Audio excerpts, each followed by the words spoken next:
आज हम यहीं से स्टार्ट करेंगे।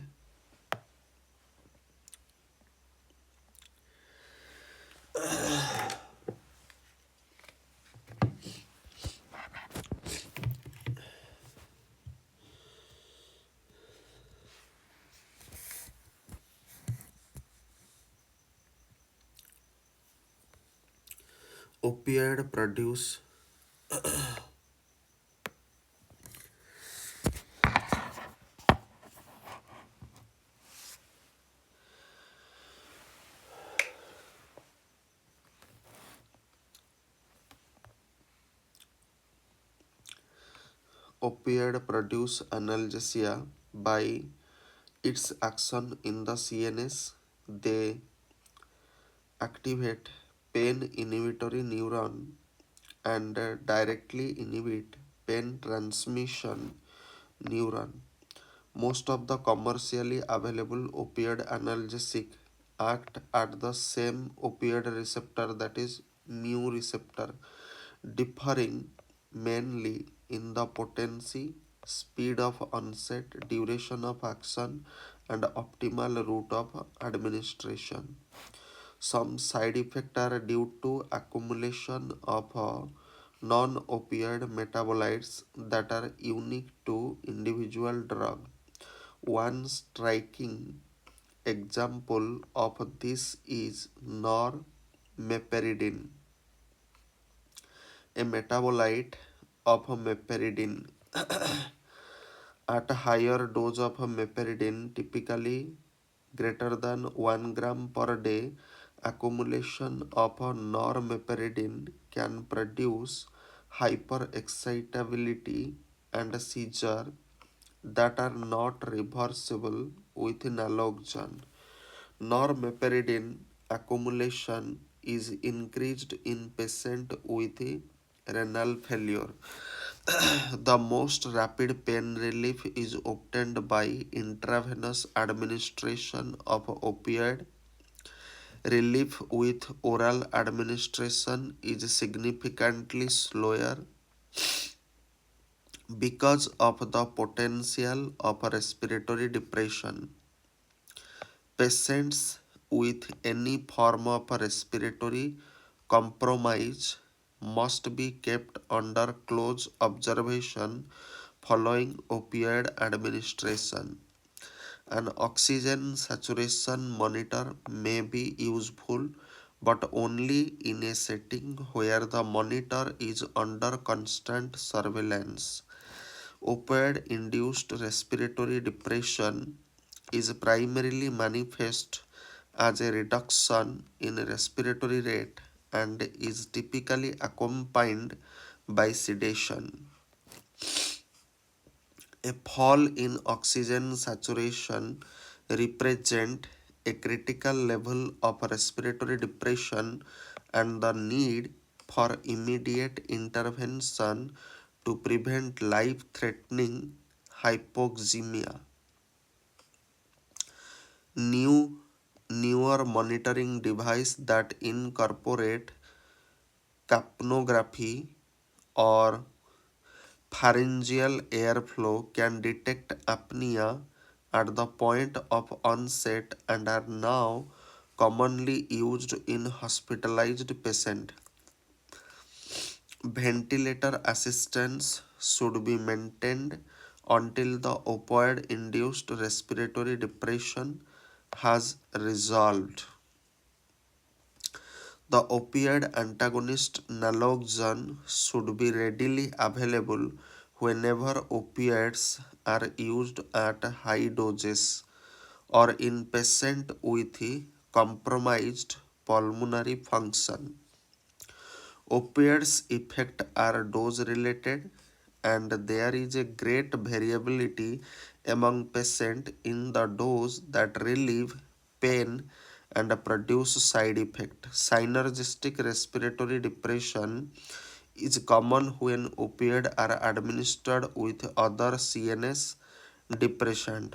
Co-administration of benzodiazepine is particularly likely to produce respiratory depression and should be avoided, especially in outpatient pain management.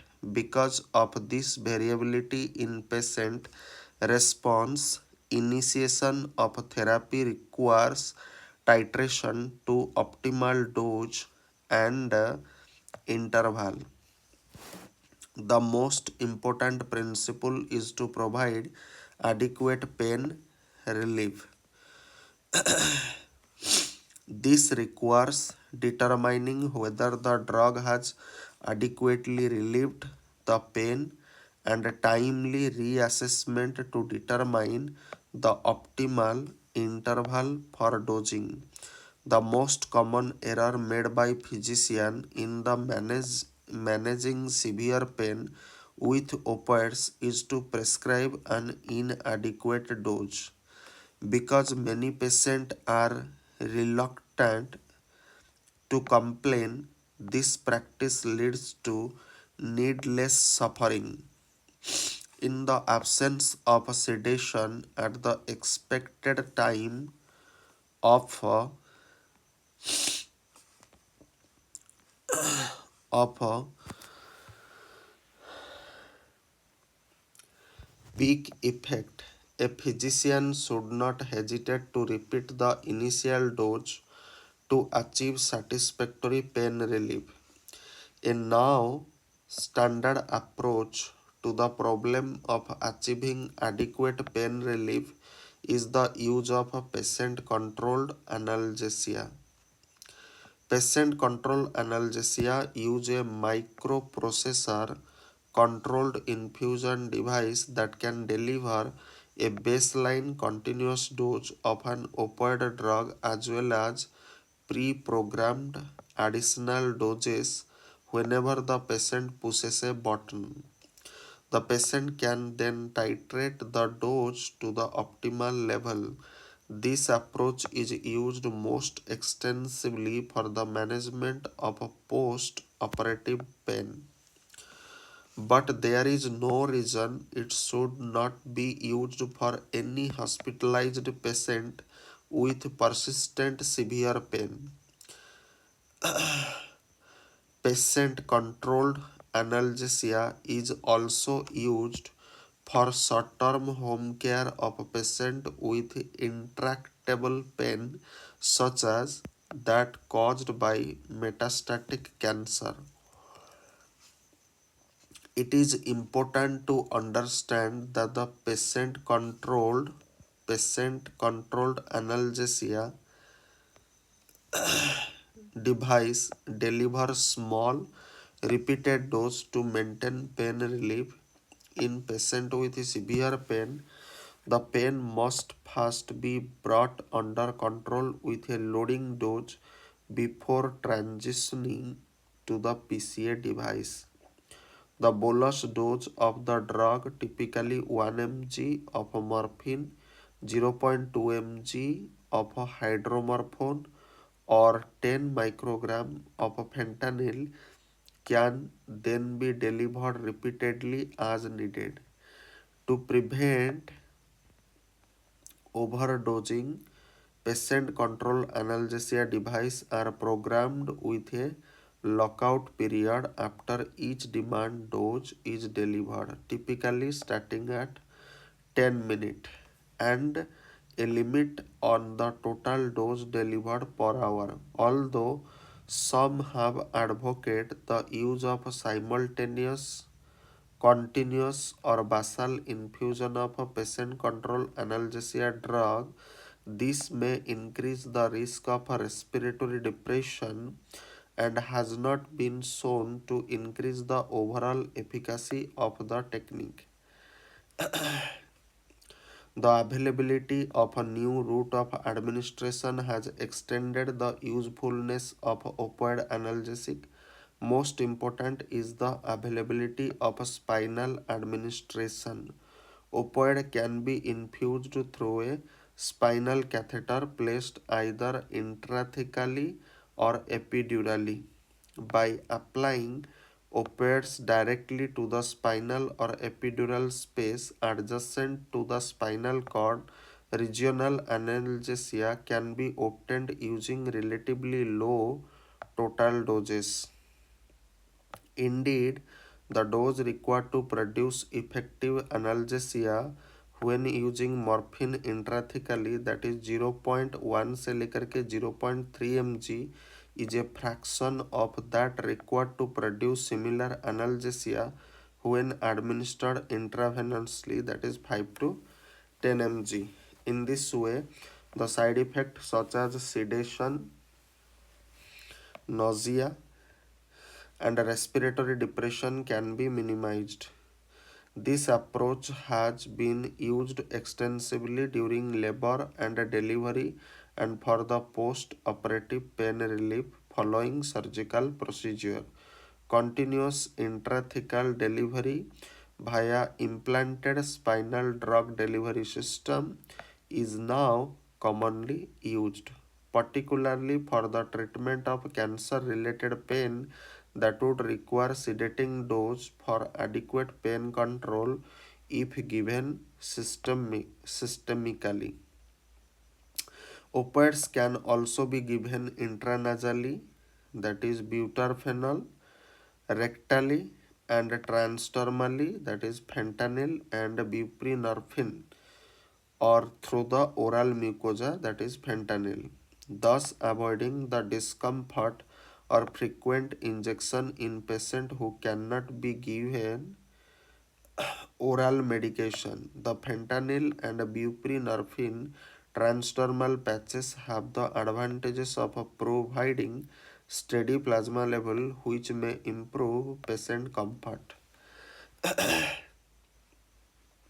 Recent addition to the armamentarium for treating opioid-induced side effects are the peripherally acting opioid antagonist, that is albumin,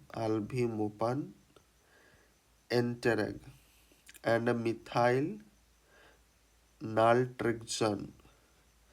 Albumin is available as an orally administered agent that is restricted to the intestinal lumen by limited absorption. Methyl naltrexone is available in a subcutaneously administered form that has virtually no penetration into the CNS. Both agents act by binding to the peripheral mu receptor, thereby inhibiting or reversing the effect of opioid at these peripheral sites. The action of both agents is restricted to the receptor site outside the CNS. Thus, this drug can reverse the adverse effect of opioid analgesics that are mediated through their peripheral receptor without reversing their CNS mediated analgesic effect. Albumin has proven effective in lowering the duration of persistent ileus following abdominal surgery in patients receiving opioid analgesic for post-operative pain control. Methyl naltrexone has proven effective for relief of opioid-induced constipation in patients taking opioid analgesic or on a chronic basis. No. सो यहाँ से इसको and करेंगे 25 जनवरी 2016. Thanks for watching.